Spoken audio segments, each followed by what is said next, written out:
So shoutout sa isa nating viewers na si Idol Carl Patrick Seaton. So ang kanyang katanungan mga idol kung paano pag USB ang gamitin, paano daw tanggalin yung PIC.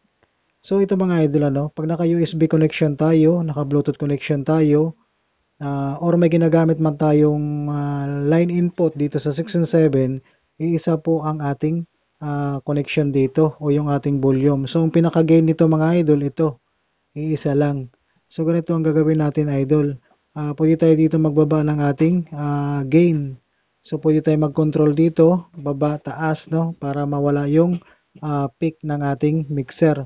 So dito naman mga idol so nilagay ko lang sa Bluetooth kasi yung USB natin ay walang laman.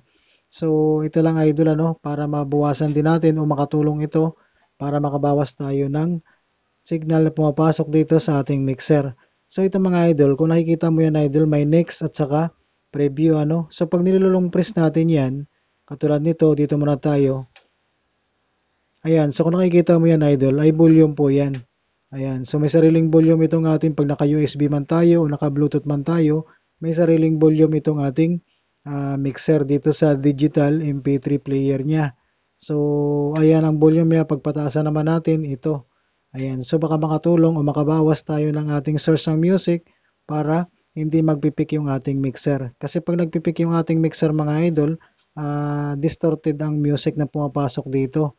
So, ang ilalabas ng ating mixer, hindi na rin maganda yung kanyang music. So, yun lang gagawin natin mga idol.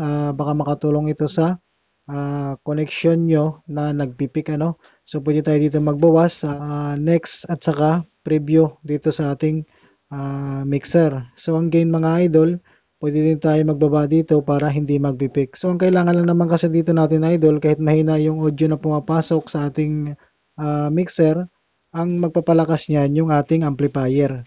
So, hindi kailangan na malakas ang music na pumapasok dito para mapalakas natin yung ating music. Control lang tayo dito sa ating gain para hindi distorted ang papasok na signal sa ating mixer. Tulad lang din dito mga idol sa ating channel 1 to channel 5. So, lahat po yan ay mayroong gain.